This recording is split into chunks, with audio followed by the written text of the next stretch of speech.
Welcome to the AI Queens podcast, the show where women entrepreneurs learn to ditch the overwhelm, embrace AI, and build businesses fit for royalty. I'm Erica Stanley, your host and tech expert, here to deliver tools, tips, and actionable strategies to help you scale smarter. Let's get to it.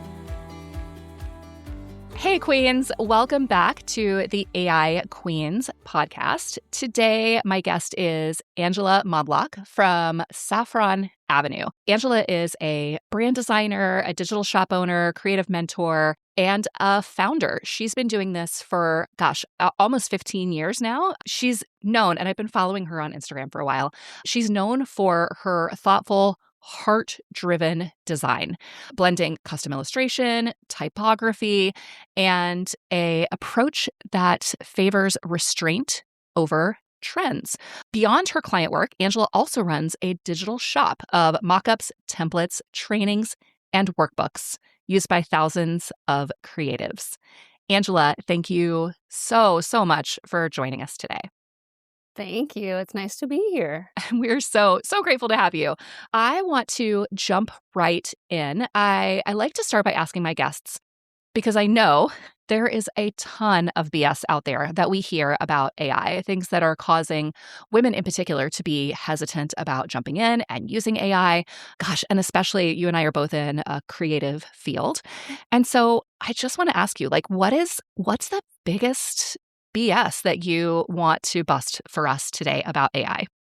Yeah, and I was trying to think about this because I know some other people I think were like, it's going to take our jobs, like that stuff. Yep. I want to say, I think the biggest thing in the industry, maybe not the biggest, okay, I don't know, is that we don't need AI right now. And I don't believe that. I think that's BS. I think so many of us, small businesses, creatives, if we don't adopt it, I think it's big enough that it could hinder your business more than anything. Can you expand on that a little bit? Because you're preaching to the choir here, and I totally agree with you.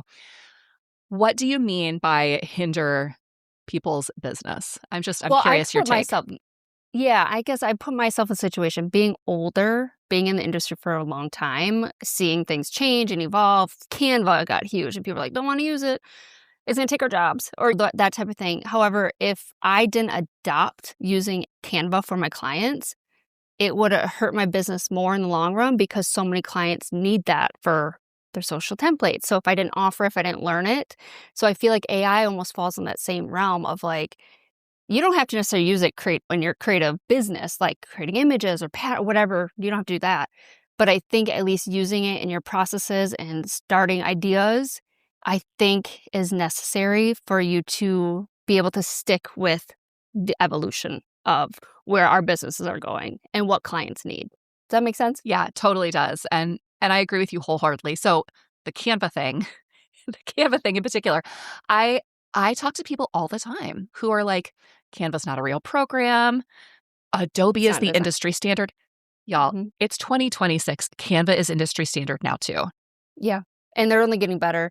And to be honest, I don't use it for my design work. I use Illustrator. I'm Adobe girl all the way. Yeah, me too. However, for clients, if I'm going to create something for them, a business card, a stationery, a workbook, it's going to be in Canva so they can edit it because I don't want them coming to me constantly for edits. Same. That's part of the reason. And that's another thing. I'm like, and maybe you do. That's great. That's fine. I'd rather work with clients who are going to do full projects and all that fun stuff.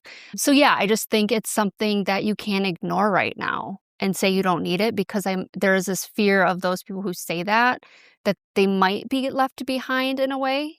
You know what I mean? Of trying to make sure. So, I mean, it's obviously so personal preference, but I think that's a thing that people say a lot. Yeah, I am seeing that. I'm feeling that. I feel like so many of my clients that are coming to me now, they're already coming with a basic understanding of AI. Yeah. And if I were just ignoring it and ignoring them, I feel like they would go elsewhere. Yeah. I mean, true. And to be honest, this might not even play into it, but even I had a various consults this last week, start of the new year, gets crazy. Yeah. And there's some clients or some of them who are reaching out to other people, right? Other designers, stuff like that. And I actually was like, she had a lot of struggles with where she should go with her business name. Should she change it? Should she keep the one she had for 10 years? But I gave my advice and I said, you know what? I'm like, I actually do have this like brand clarity ChatGPT. I'm like, why don't you ask and like put in all your information, right? And like just talk to it and see what it says. And she came back to me. She's like, whoa, like that brought, and she's like, maybe it was throwing it my way, like what I want to hear, because we never really know, I guess. Yep. She's like, but that actually helped her decide, like, and gave her confidence in the direction of packages that she was going to choose with me, too.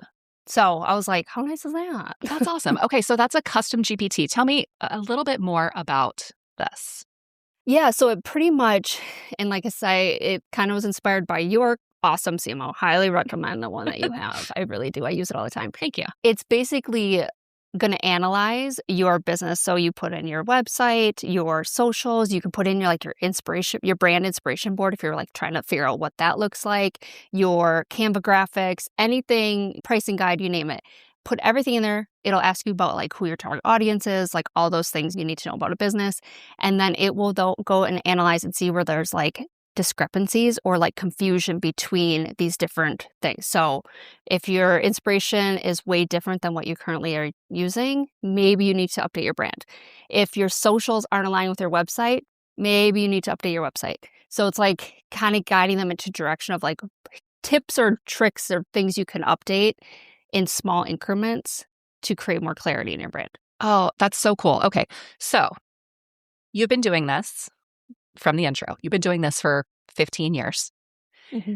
And so you've now built that expertise into a custom GPT to help your clients start to see places where there's misalignment between the brand that they've built, what they're putting out visibility-wise, Into what the world, yeah. all of it. Mm-hmm. So cool. And yeah, and it will actually suggest, which is part of the things, like you don't have to listen to it, obviously, but it suggests, because a lot of times people come to me being like, I don't know where to start with all the things you have. Right? Like, do I need a semi-custom brand from you? Do I need just a website template? Do I need your brand workbook? And typically I'm like, I usually say brand workbook anyway, but the cool thing is that it then will suggest, be like, based on this, you can start in this direction. Based on your inspiration board, this semi-custom brand's actually a really good fit, that type of thing. And then they can also choose to just like, let's dive in deeper and see what I can do by myself. Which is kind of cool. Yeah. Very cool. Very cool. Yeah, it's fun. So you're using it as a freebie, Mm-hmm. and also as not just a freebie lead generation freebie, but also as a way to direct people into your services. I can see how this would be applicable for lots of different experts, lots of different industries, where you could build a custom GPT with your expertise built in to help potential customers understand how best to work with you. Exactly. Oh, that's so cool. And the cool thing is, and you might have said this on your podcast, people use, same with why I try to optimize my website pages with GPT or with like AI in mind, right, for SEO, because people who are searching or talking to ChatGPT are usually more serious about it than just like scrolling on Pinterest or Instagram. Well, more Instagram, like and just trying to find something. They're asking a specific question. So for you to pop up in it, for this custom GPT to share and guide you, they're more serious in taking the next step. Yeah, it feels more custom. It feels more like you're starting to build that relationship. It feels more personable. Yeah, exactly. Which we didn't have before, right? Like, I mean, we did with our website. It was great. But a lot of times, like, this is a really good, I don't know, it's just a really good way to try to, like, flush out ideas and for them to see it and then be like, oh, this is my next step, right? Without overwhelm. Because even when you go to a website and there's a lot of options, you're like, what do I do? Like, what do I choose? You know what I mean? Like, maybe I definitely think it could be, something like this could be so good for so many different industries. Oh, that's so cool. Okay. I'm following you, and just like the ideas are like ping, ping, ping. Websites are, just by their very nature, websites are very like one-way interactive. They're very passive. So a user goes to your website, they start doing research on their own, they're clicking through pages. What are your services? Is there a blog? but there's really no way for you to interact back. This changes that. Yeah. Because you've built your expertise into this custom GPT. And so now you're using the information, some of which ends up on your website, to now interact with that potential client. Yeah. I love that. It's so cool. Love that so much. Yeah. And as you're right, I mean, websites they're very one-sided in a way, right? It's kind of like, here's the information, I hope you like it. And there's no real back and forth, like you said. And I feel like that's, again, with AI, that is what we have now, is this back and forth. Instead of just Googling something and getting like AI is allowing us to have conversations, which is pretty cool. Yeah. The headphones and the microphone that I'm using right now, I used a custom GPT from Podfox, my podcast producer. Oh. But they created a custom GPT to help me figure out what was the best equipment for me. It started off as a PDF. So they had an equipment guide that they would give to people when they first signed up. Like, here's a list of all the things that you could buy. But there was no interaction back and forth. Like, I have really sensitive ears. And so it took me a while of working with the custom GPT and then also using deep research to try and figure out what were the headphones that were within my price range that were going to be, they need to be wired so that it works with all my podcast equipment that's all over my desk right now. But like have big enough ear cups so that it's not going to hurt my ears. And it was such a cooler way to interact with that freebie. And actually, this is a great callback to, I did an episode with Sarah Heater where she had turned a couple of her freebies into either custom GPTs or apps using AI so that they are more interactive, so that they're more engaging. Yeah. Because we all have so many things that we download, so many freebies that just sit and collect dust. But AI is giving us the opportunity to like interact with people and to use that knowledge that we've gained to start to build that relationship, if that makes sense. And even though the headphones that I ended up buying were not even on the list, they have all of the qualities. I would not have found them if it wasn't for that custom GPT. So it just, it made me feel so much more taken care of and seen, even though I wasn't chatting with Podfox.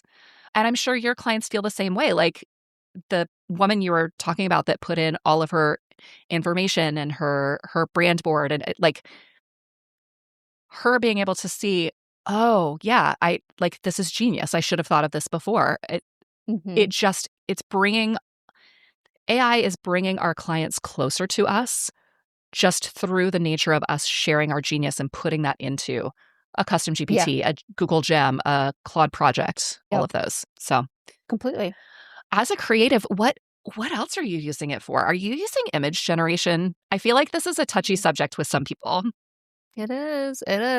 I do. And I feel like if anyone who follows me probably knows, because I actually just launched like mock-ups and they're all image generated AI, which is kind of crazy. It's kind of amazing. I think there's a lot of people who will fight this, and I think that's totally fine. And I respect that. And the ways I respect that is by the way I do the process of it, right? About creating the images in terms of not ever referencing people, certain things, businesses or artist styles. Like that's really big. I don't image ref like for references. Oh, okay.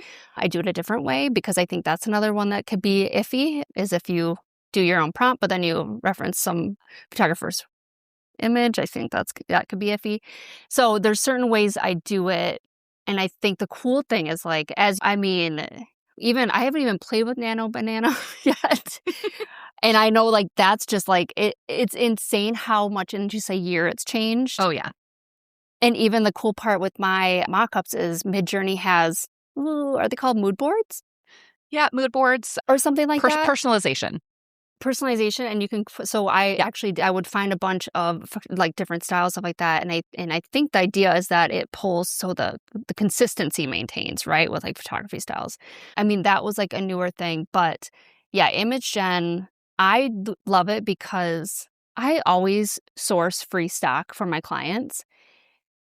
And I know you probably ran into the same issues. Like it's hours on hours of searching for what you have in your head to show with the client. And the reason why I give these images to clients is to show how they could use it in a photo shoot, or like example ways of like a photo shoot style for them.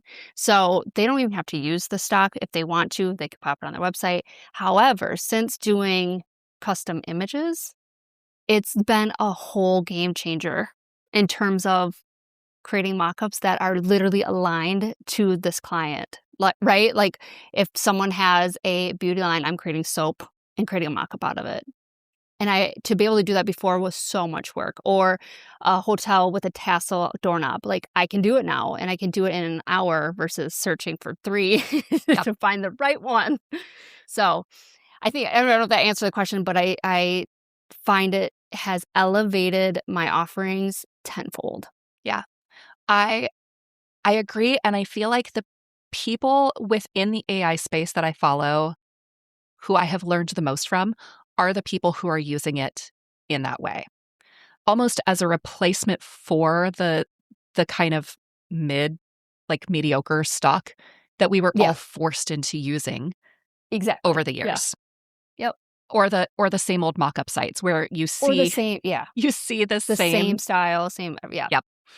Yeah, and which isn't bad by any means. I think that's still great, right? But I think this opened up for clients to visualize what their brand could look like in real life. This has made it so much better for them. Yes. And it also is another upsell for me, because I'm like, if you want to help designing this packaging, this is what I would do. Yes. This would be amazing. Oh my gosh. And I could prompt it, right? Because you already have that in your head. You see it, you live it. Clients don't necessarily understand the full, like, oh my gosh, I could do so many things with this brand package that I hadn't even envisioned. Even new, yeah. Yeah. I recently, 2 of my brand projects last year, I did custom mock-ups to just post on LinkedIn. And I put, we've all seen like the laptop sitting on a table and it's all very white. And maybe there's like a single little wispy something sitting on the corner of the desk. Like we've all seen those. Yeah. One was for a brand that was a little bit punk rock. And so I had the laptop sitting on a stage, like in front of a drum set, like where a band would see. Yeah. Yep. Using her brand colors so that as the website was scrolling, the website looked like it was branded as part of the mock-up. As part of it. Yep. Yeah. Same thing for an Ivy brand where it was very like lush, tropical laptop sitting at the edge of a like hot tub, where you're not going to find those mock-ups on a mock-up site. But AI is, I wouldn't put my laptop on the edge of a hot tub. True. But AI is able to create those, and then it really helps us as creatives to sell the vision as like a whole vision, not as a piece of like, oh, this is just your logo. Because no one's ever going to interact with just the logo by itself without other context. They're going to see it on a notepad at the top of stationery, at the top of your website, in the upper right-hand corner of a social media post. It tells a story. It's all part of branding. Yeah. And we are like, you're using it to create mock-ups, not even mock-ups, like to create a whole story that's part of this brand. Yeah. So that's what you're using it for your business, which is awesome. You're using it with clients. You're using it to show clients, to tell a story. One of the things that I find is that I also, just by the nature of using AI kind of all day in my work, is that bleeds over into my personal life.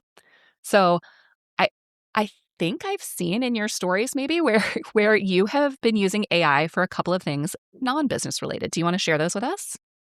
Yeah, I mean, I feel like I feel like there's so many things, and I wish I could like make all my friends use AI, but they're not in the industry, and I'm like, it will help you out. Obviously, I don't use it for meal planning.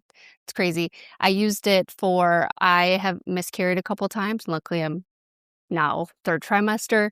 When I miscarried, it helped me create hormone building plans. So in terms of like seed cycling, certain detox things. Yeah. So it actually, I don't know if it worked. I mean, I changed my lifestyle and I didn't know it. I learned that from AI. Not as medical advice, more as like just like fitness, health, lifestyle.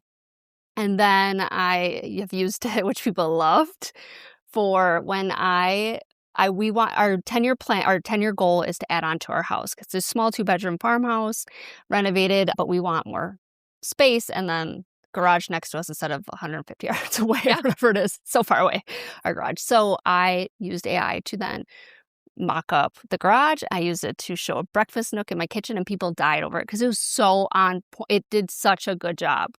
And then more recently, I read. Oh, yeah. Wait. So you mocked up a full home renovation. What did you use? Well, that's the funny thing is people are like, how did you do it? So I will say what I did, because I usually right now when I do my home makeover, like my room makeovers, like even when I'm going to paint a mural on my wall at some point in the future. With all the free time we have, with all that AI is helping us save. Yeah, exactly.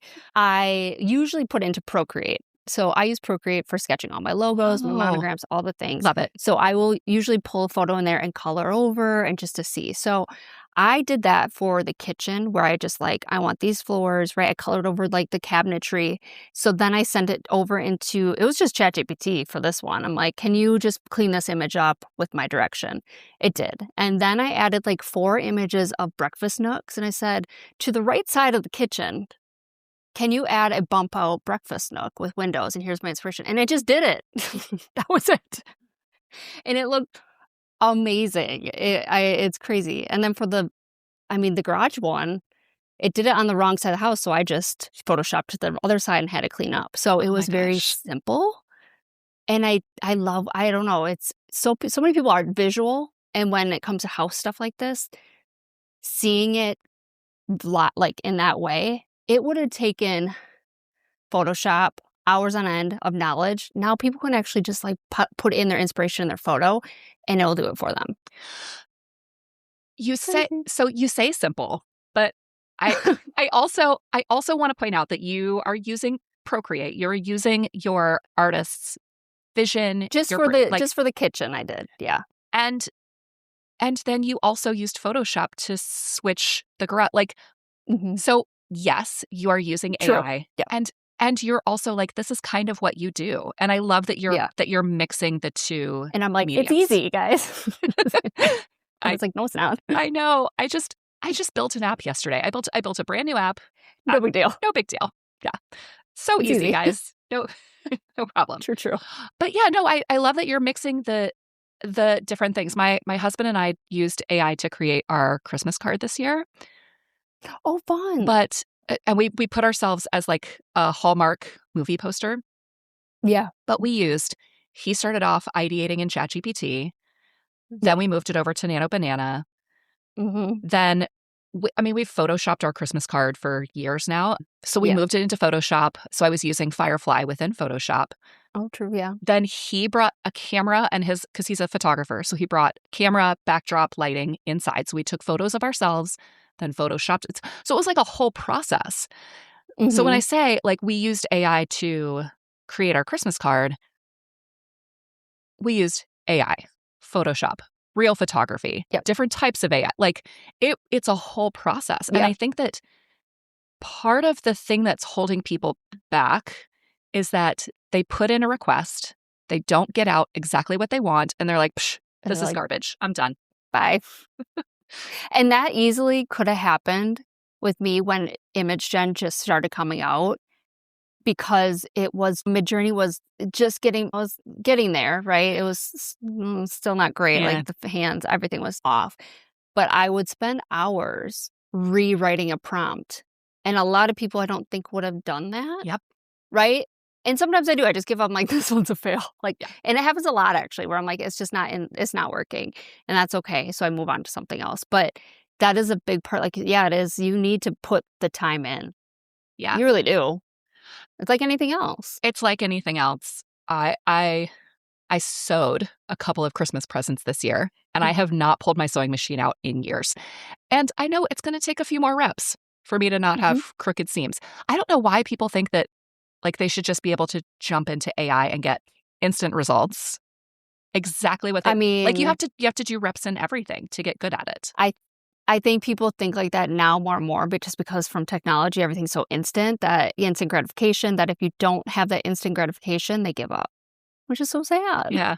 Because Because when I first started my business, that was not an option. Like, I didn't have anything.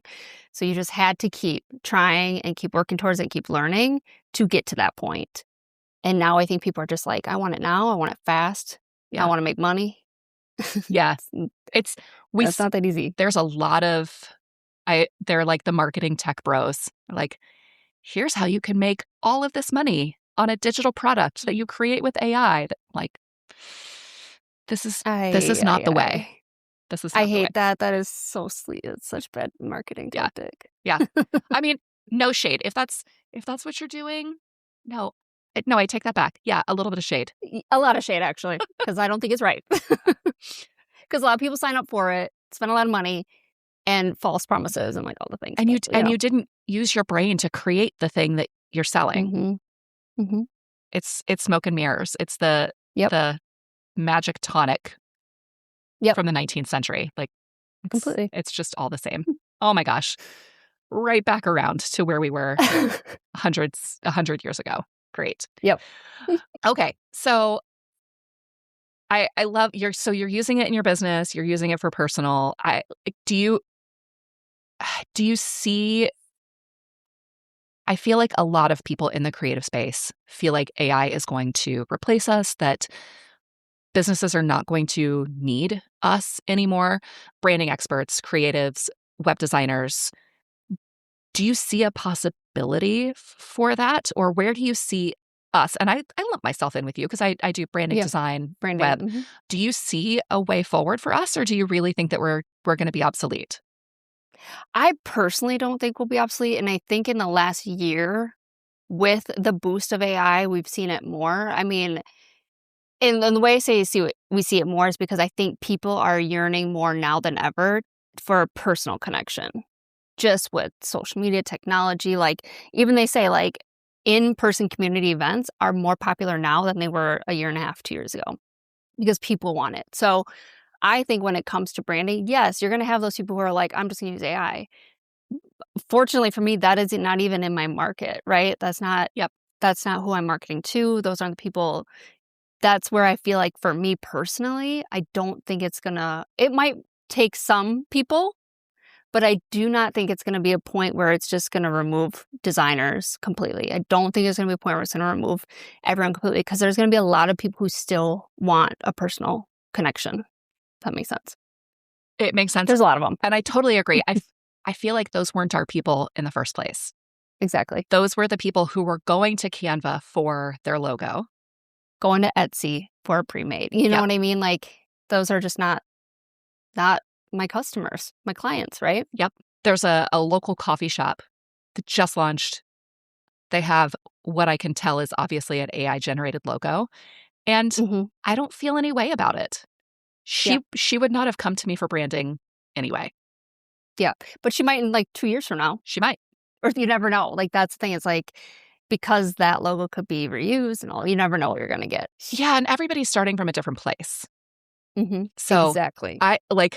I started with a semi-custom brand when I first launched my business, because I needed, I got laid off on a Monday, launched my business on a Friday. So I wanted something super fast to feel legitimate. So I used a semi-custom brand kit to launch my business. And that's where I was. And within a year, I wasn't there anymore. Mm-hmm. And so I feel like there will still be, I totally agree with you. There will still be space for us who are a bit more discerning. Yeah. I think curation and taste and style is going to be more key, because AI doesn't actually create anything. It just regurgitates it. Like, it can only do what it's been fed. Strategy and like, they don't, and like, that's the big thing with them is like, how much of like a personal connection can you really have, right? Can they really pull out certain things, which they can pull out a lot. Yeah. That is true, because like I said, it usually is like my it's like my second eyes on client homework. I go through it. I pull out everything I find that is interesting and unique, and I send it through ChatGPT. It'll do the same thing, and then I cross-reference to see if I missed anything. Some things I'm like, that's not right. But you know what I mean? It's almost like it's like a checker, right? Yeah. Which is great, but you're right. And I think in the same sense, there are going to be people, and I even say, like, I won't book a client that is just a first year in business typically, because I don't think well, especially not for a custom brand that's $10,000. Yeah. Because I'm like, why would you do that? You don't know where you're going to be in a year from now. And so many businesses change in a year from now. So that's why starting small, starting semi-custom is perfect, because that's kind of the trajectory, in my opinion, of like where you're going to start. Yeah. One of my favorite uses and I have a custom GPT that I've built for this, is I do strategies. I do a brand to bot blueprint with all of my clients. And so we do an interview. I talk to them about their business, where they've been, where they're going. And I lay out a full brand strategy blueprint for them. Yep. But it's just me. I mean, I have a VA. I've got a couple of really amazing freelancers that I work with. But for the strategy piece, it's just me. Just you. And I love putting the strategy, once I've written, into this custom GPT and asking, like, what did I miss? Exactly. What are my blind spots? It's like second set eyes in this? Yeah. And I put it in with the transcript of the interview. And a lot of times there's like a teeny little thing that I may have missed that will just make the strategy that much stronger. If I can just add in like this little detail or this little anecdote that they mentioned. The most recent one, they mentioned a specific customer of theirs that they absolutely love. And so I was able to put that customer's name back into the strategy as just like a, you're like, oh, that way when this work. guy comes back with his, and it just makes the customer feel so much more seen. Yeah. But I would have missed that, having that extra set of eyes on my strategy as an independent, like as a solo business owner. It's really cool. And that's where I'm at, because I'm like, you're right. Like, even, like I said, I kind of referenced, like, I used it for the 12-week yearbook and like planning my goals and everything like that. And accountability is a big one for me. And I was like, as a solo business owner, same thing with your designing creatives and strategy and stuff. Like, you don't have a second person being like, what about trying this? Or maybe like do this. And same with accountability. Like, you got to finish this by Monday. Like, you don't have anyone saying that. Yeah. You have your clients a little bit, but like certain other inside business stuff. And that is one thing I'm like, that it is interesting how we now have that for a very low price, that second set of eyes that we didn't have before. Yeah. It's really cool. That's, again, not taking away from your talent, your creativity.